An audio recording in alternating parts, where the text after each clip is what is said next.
નમસ્કાર ગુજરાત। આજે આપણે જોઈશું 8 ઓગસ્ટ 2024નું મોસ્ટ ઇમ્પોર્ટન્ટ કરંટ અફેર। તે પહેલાં ખાસ કરીને ચેનલ ઉપર નવા હોય તો ચેનલને સબસ્ક્રાઈબ કરો, વિડીયો પસંદ આવે તો લાઇક કરજો અને તમારા મિત્રો સુધી શેર પણ કરજો। આજનો વિડીયો લેટ આવ્યો એના માટે ખેદ છે, કારણ કે થોડુંક બહાર અર્જન્ટ જવાનું થયું હતું એટલા માટે તો લેટ આવી તો ગયો। તો ચલીએ આજનો ક્લાસ શરૂ કરીએ। તો તાજેતરમાં જ નેશનલ હેન્ડલૂમ ડે ક્યારે ઉજવવામાં આવ્યો? તો 7 ઓગસ્ટે ઉજવવામાં આવે છે દર વર્ષે નેશનલ હેન્ડલૂમ ડે, એટલે કે હાથકળાના જે બનાવટીના દિવસો ઉજવવામાં આવે છે। તો તાજેતરમાં જ નેશનલ હેન્ડલૂમ ડે તો કે 7 ઓગસ્ટે ઉજવવામાં આવ્યો છે, અને આ તો એનું 10મું સંસ્કરણ છે।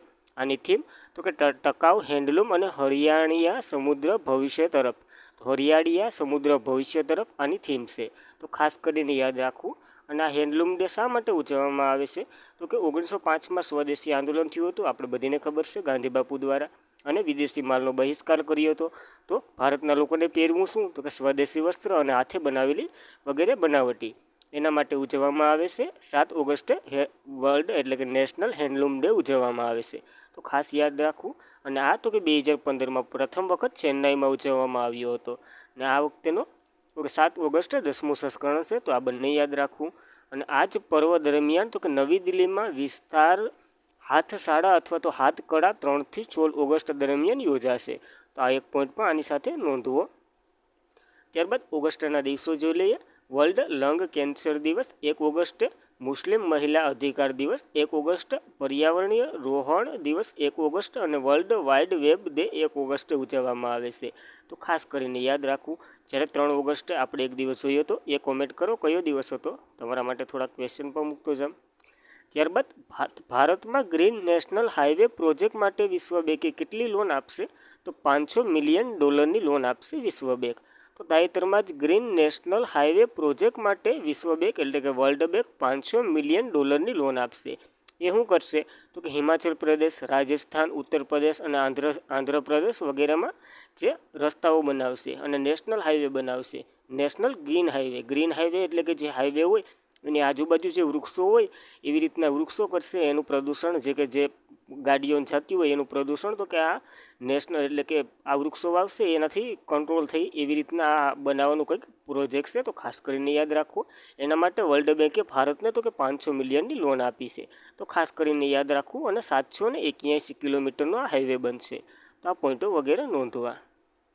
ત્યારબાદ વર્લ્ડ બેંકની વાત કરીએ તો તેમની રચના 1944માં થઈ હતી। મુખ્ય મથક તો કે વોશિંગ્ટન ડીસી ખાતે આવેલું છે, અને પ્રમુખ તો કે અજય બંગા છે, જે ભારતીય મૂળના છે, અને મોટો તેમનો તો કે ગરીબી મુક્ત વિશ્વ માટે કામ કરવું, તો ખાસ કરીને યાદ રાખવું। જ્યારે વિશ્વ બેંક દ્વારા ઘણા અહેવાલો બહાર પાડવામાં આવે છે, તો તે જોઈ લઈએ। તો વિશ્વ વિકાસ અહેવાલ, વૈશ્વિક આર્થિક સંભાવના અહેવાલ, રેમિસ્ટન્સ રિપોર્ટ, વ્યવસાય અહેવાલ કરવાની સરળતા એ હવે રદ કરી દીધો છે, તો એ ખાસ કરીને યાદ રાખવો। વ્યવસાય માટે તૈયાર project report, logistic performance index અને માનવ મૂડી સૂચનાંક, તો ખાસ કરીને આ અહેવાલો બહાર પાડવામાં આવે છે વર્લ્ડ બેંક દ્વારા। ત્યારબાદ રાકેશ મોહનને તો કે આર્થિક સલાહકારની પેનલમાં તો કે વર્લ્ડ બેંકમાં એડ કરવામાં આવ્યા હતા, અને $200 મિલિયન લોન હમણાં જ મંજૂર કરી હતી સ્વસ્થ ભારત માટે ઘણા રાજ્યોને, એ ભારતને જ મંજૂર કરી હતી એશિયન ડેવલપમેન્ટ બેંક દ્વારા, તો ખાસ કરીને આપ યાદ રાખવું। અને વર્લ્ડ બેંક અને ઇન્સ્પાયરી એટલે કે વર્લ્ડ બેંક સિક્કિમ સાથે મળીને ઇન્સ્પાયરી કરશે, જે સિક્કિમના એક પ્રોજેક્ટ છે, તો ખાસ કરીને આપ યાદ રાખવું, અને આના વિશે થોડીક માહિતી પણ લઈ લેવી તમારી રીતના। ત્યારબાદ લોજિસ્ટિક પરફોર્મન્સ ઇન્ડેક્સમાં તો કે ભારતને 38મું સ્થાન મળ્યું હતું, અને સિંગાપુર પહેલા નંબરે હતો, તો ખાસ કરીને આ પોઈન્ટ પણ નોંધવાની સાથે। ત્યારબાદ તો કે 33મી પેરિસ ઓલિમ્પિક 2024ના રોજ પોસ્ટ વિભાગ દ્વારા જારી કરાયેલ સ્મારક પ્રોજેક્ટ સ્ટેમ્પમાં કઈ રમત દર્શાવવામાં આવી છે? તો પોસ્ટ વિભાગે તો કે એક સ્મારક જાહેર કર્યો છે, એમાં 4 રમતોને એડ કરી છે, તો ભાલા ફેંક, ફિલ્ડ હોકી અને ટેબલ ટેનિસ। આ સિવાય એક નૌકા સ્પર્ધા અથવા તો નૌકાયન એવી કંઈક રમત છે, 3-4ને એડ કરી છે।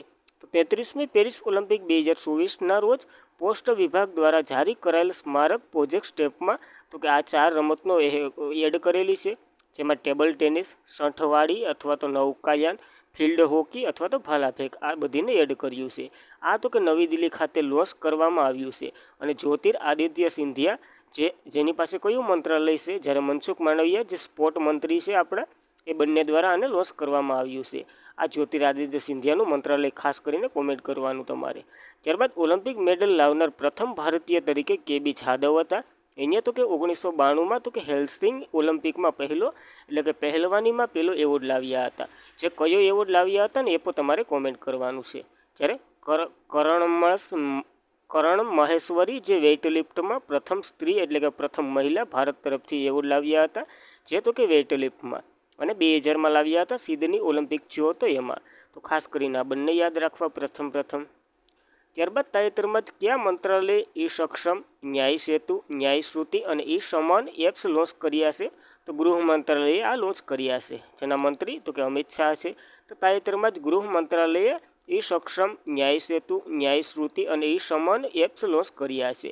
જે તો કે પ્રથમ આપણા અમિત શાહની વાત કરીએ તો પ્રથમ સલાહકાર પ્રધાન તરીકે પણ તે સેવા આપી છે. એની પાસે સલાહકાર પ્રધાન પણ છે. તો ખાસ કરીને આ એપો એને લોન્ચ કર્યા છે. તો આના કાર્ય જોઈ લઈએ થોડા.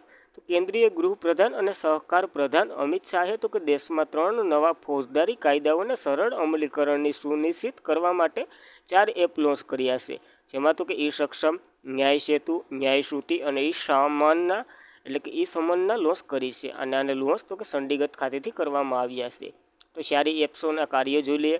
તો ઈ સાથી એપ દ્વારા તો કે તમામ જુબાની વિડીયોગ્રાફી અને ફોટોગ્રાફી ઈ સાક્ષી સર્વર પર સેવ કરવામાં આવશે અને આ તમામ અદાલતોને વાસ્તવિક સમય આધારે ઉપલબ્ધ થશે. જ્યારે ઈ સન્મન એપને તો કે કોર્ટ, ઇલેક્ટ્રોનિક અને રીતિ પોલીસ સ્ટેશન અને સંબંધિત વ્યક્તિઓને સમન મોકલવાનું સક્ષમ બનાવશે, જેથી સમન મોકલવામાં આવશે.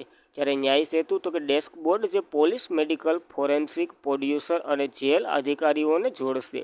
આનાથી તો કે પોલીસને તપાસ સંબંધિત તમામ માહિતી વાસ્તવિક સમય આધારે ઉપલબ્ધ થશે. આના કાર્ય છે આ બધી.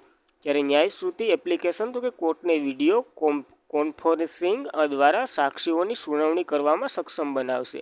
તો ખાસ કરીને આ 4 એપો વિશે થોડી માહિતી યાદ રાખવી. ખાસ કરીને લોન્ચ તો કે અમિત શાહે કર્યા છે. જ્યારે આ ફોજદારી કાયદામાં તો કે નવા સુધારા કરવામાં આવ્યા હતા, તો એ જોઈ લે. 3 નવા કાયદા કરવામાં આવ્યા હતા. તો ભારત ન્યાય સંહિતા તો કે 2023, જેને ભારતીય દંડ સંહિતા 1860નું સ્થાન લેશે. તો ભારત દંડ સંહિતા 1860નું સ્થાન તો કે ભારતીય ન્યાય સંહિતા લેશે. જ્યારે જે ફોજદારી કાર્યવાહી સંહિતા 1973નું સ્થાન લેશે કોણ? તો કે ભારતીય નાગરિક સુરક્ષા સંહિતા. અને જે ભારતીય પુરાવા અધિનિયમ 1872નું સ્થાન તો કે ભારતીય પુરાવા અધિનિયમ 2023 લેશે. તો આ ત્રણેયમાં સુધારા 2023માં જ કર્યા હતા ને આપણે ક્યારે પણ જોયું હતું. તો કાયદા ખાસ વખત એક વખત જોઈને જ આવા. અને આ કાયદા 1 જુલાઈ 2024થી દેશભરમાં અમલ કરવામાં આવ્યા હતા. અને આ કાયદા હેઠળ ફોજદારી કેસોમાં ફોરેન્સિક તપાસ ફરજિયાત છે. જ્યારે લઘુત્તમ તો કે સજા તો કે 7 વર્ષ છે. તો ખાસ કરીને આ હાઇલાઇટર છે, તો યાદ રાખવું. ત્યારબાદના થોડાક એપો જોઈ લે. તો કે સંજ્ઞાન એપ તો કે રેલવે પ્રોટેક્શન ફોર્સ દ્વારા શરૂ કરવામાં આવ્યું હતું. પ્રવાહ પોર્ટલ તો કે RBIએ શરૂ કર્યું હતું. સક્ષમ એપની વાત કરીએ તો ઇલેક્શન કમિશન ઓફ ઇન્ડિયાએ શરૂ કર્યું હતું દિવ્યાંગ માટે. અને સ્વાતિ પોર્ટલ તો કે મહિલાઓ માટે, જે સાયન્સ, ટેકનોલોજી, એજ્યુકેશન અને મેનેજમેન્ટ વધારવા માટે મહિલાઓ માટે શરૂ કરવામાં આવ્યું હતું. તો ખાસ ત્યારબાદની વાત કરીએ તો તાજેતરમાં જ એથ્લેટમાં પુરુષોની 3000 મીટર સ્ટેન્ડ ફાઇનલ માટે ક્વોલિફાય કરનાર પ્રથમ ભારતીય ખેલાડી કોણ બન્યા છે? તો અવિનાશ સાંબલે બન્યા છે પ્રથમ ખેલાડી જે ક્વોલિફાય થયા છે અસ્થાય. તો તાજેતરમાં જ એથ્લેટમાં પુરુષની 3000 મીટર સ્ટીપલ ચેઝ ફાઇનલ માટે ક્વોલિફાય કરનાર પ્રથમ ભારતીય ખેલાડી અવિનાશ સાંબલે બન્યા છે. આ ક્વોલિફાય થયા છે. આ એવોર્ડ લઈને આવશે, તો આપણે ત્યારે આના વિશે ડિટેલમાં ચર્ચા કરીશું. પેરિસ ઓલિમ્પિક જોઈ લઈએ. તો પેરિસ ઓલિમ્પિક 2024ની વાત કરીએ તો 33મી આવૃત્તિ છે. 24 જુલાઈથી 11 ઓગસ્ટ 2024 દરમિયાન આયોજન થશે પેરિસ, ફ્રાન્સ ખાતે.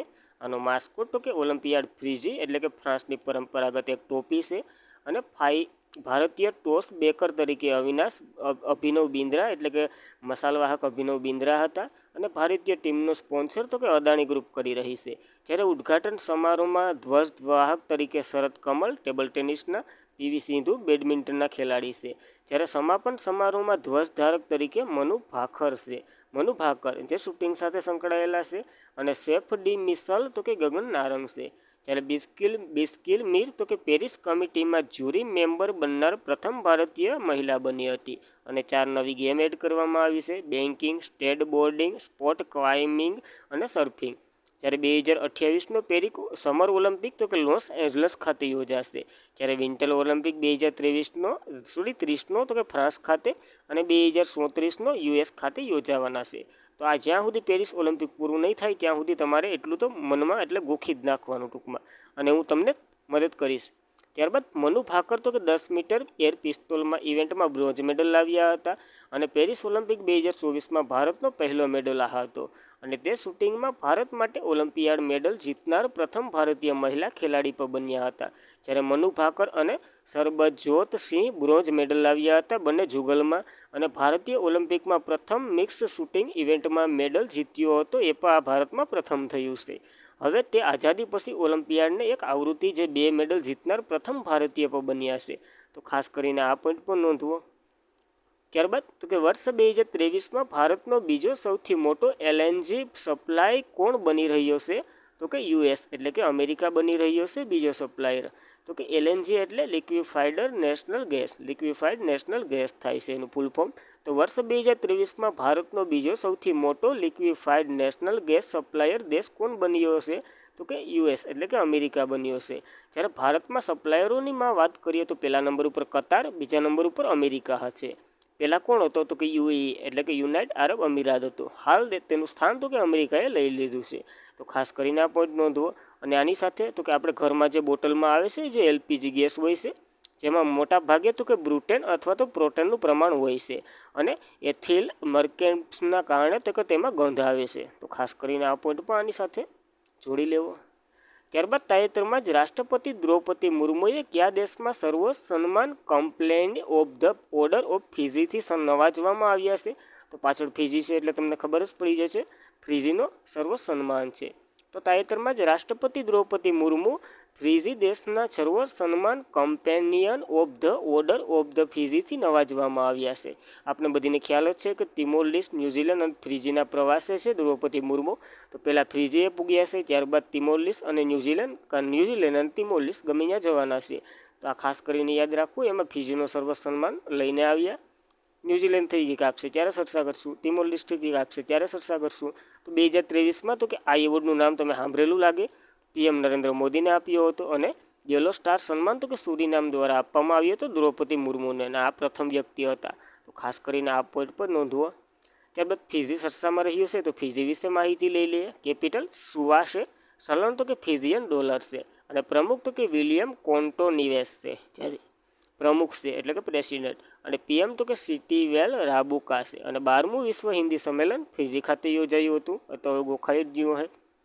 ત્યારબાદ તાજેતરમાં કોણે KHIR એટલે કે KHIR શરૂ કરવાની જાહેરાત કરી છે?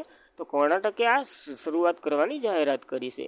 તો તાજેતરમાં જ કર્ણાટકે knowledge health innovation research city શરૂ કરવાની જાહેરાત કરી છે. આમાં શું હશે? તો આનું કેપિટલ, કર્ણાટકનું કેપિટલ બેંગલુરુ છે. ત્યાં તો કે 2000 હેક્ટરનો એક પડતર જમીનનો ટુકડો છે. એમાં તો કે વિશ્વવિદ્યાલય, હોસ્પિટલ, ઉદ્યોગ, ઇન્સ્ટિટ્યુશન, રિસર્ચ લેબોરેટરી એ બધી બનાવવામાં આવશે, અને એમાં ખર્ચ તો કે 40 કરોડનો બનાવવામાં આવશે, એટલે કે 40,000 કરોડનો આ ખર્ચે તો કે નોલેજ હેલ્થ ઇનોવેશન આનું પૂરું નામ આપવામાં આવ્યું છે, એ બનશે. એમાં આ બધી વિશ્વવિદ્યાલય, હોસ્પિટલો, ઉદ્યોગ, ઇન્સ્ટિટ્યુશન, રિસર્ચ લેબોરેટરી વગેરેનો સમાવેશ થશે, અને ત્યાંથી આના આર્થિક સર્વેક્ષણ વધશે કર્ણાટકનું. તો ખાસ કરીને આ પોઈન્ટ નોંધવો. ત્યારબાદ કર્ણાટકની વાત કરીએ તો કેપિટલ બેંગલુર છે, CM તો કે સિદ્ધારમૈયા છે, અને રાજ્યપાલ થાવરચંદ ગેહલોત છે. તો આ તો માહિતી યાદ જ હોવી જોઈએ તમને કર્ણાટક વિશે.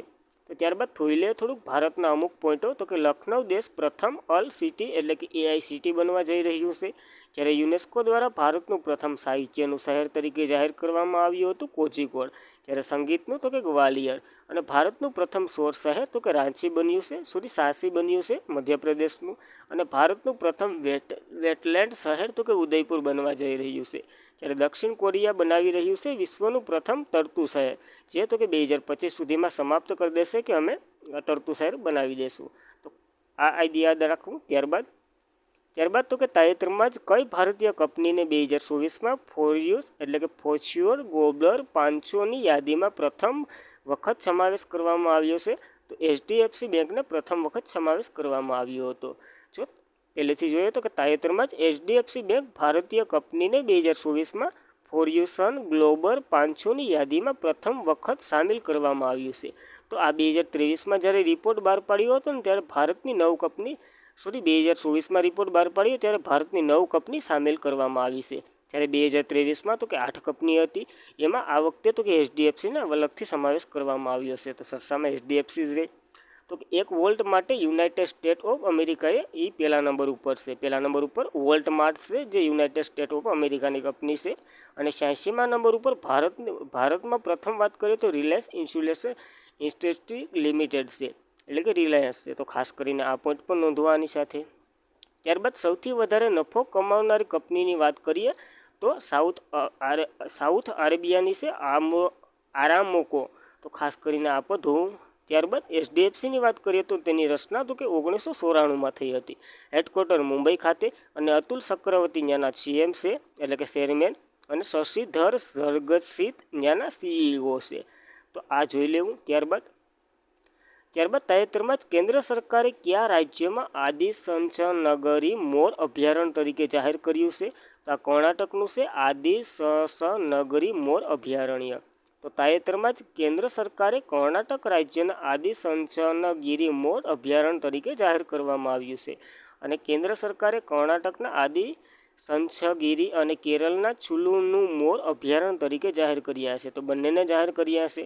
તો આદિસંચનગીરી મોર અભયારણ્ય કર્ણાટકના માંડ્યા જિલ્લામાં આવેલું છે. અને કેરળ રાજ્યના પક્કડ જિલ્લામાં સુલનુર માતર પક્ષી અભયારણ્ય આવેલું છે. તો ખાસ કરીને આ બંનેને જાહેર કરી દીધા છે, એટલે સરસામાં ખૂબ છે. ત્યારબાદ નાગી અને નકતી પક્ષી અભયારણ્ય છે, જે બિહારમાં આવેલા છે. આ ક્વેશ્ચન પૂછાઈ ગયેલો છે. ત્યારબાદ રાષ્ટ્રીય પક્ષી દિવસ તરીકે 5 જાન્યુઆરીએ ઉજવવામાં આવે છે, જ્યારે વિશ્વ સ્પેરો એટલે કે વિશ્વ પક્ષી દિવસ 20 માર્ચે ઉજવવામાં આવે છે. અને વિશ્વ સ્થળાંતર પક્ષી દિવસ મે અથવા તો ઓક્ટોબરના બીજા શનિવારે ઉજવવામાં આવે છે. તો આ વખતે મે મહિનામાં ક્યારે ઉજવવામાં આવ્યો એની તારીખ લખો. ત્યારબાદ 1983માં તો કે રાષ્ટ્રીય પક્ષીને દરજ્જો આપ્યો હતો મોરને. અને ઉત્તરાખંડ તેની પ્રથમ બર્ડ ગેલેરી ક્યાં ખોલશે? તો કે દહેરાદૂન ખાતે ખોલશે. અને બર્ડ મેન ઓફ ઇન્ડિયા તરીકે સલીમ અલીને ઓળખવામાં આવે છે. જ્યારે સલીમ અલીના નામ ઉપરથી એક અભયારણ્ય છે, જે તો કે જમ્મુ કાશ્મીરમાં આવેલું છે. અને પક્ષી અભયારણ્ય ગોવામાં આવેલું છે. તો ખાસ કરીને સલીમ અલી વિશે એટલી માહિતી યાદ રાખવી. ત્યારબાદ કર્ણાટકની વાત કરીએ તો કેપિટલ એટલે કે રાજધાની કેપિટલ બેંગ્લોર છે. અને CM તો કે સિદ્ધારમૈયા છે. અને રાજ્યપાલ થાવરચંદ ગેહલોત છે. તો ખાસ કરીને આ બેઝિક ડિટેલ તો યાદ જ હોય. ત્યારબાદ આજના માટે એટલું. Thank you for watching this video. જય હિન્દ, જય ભારત.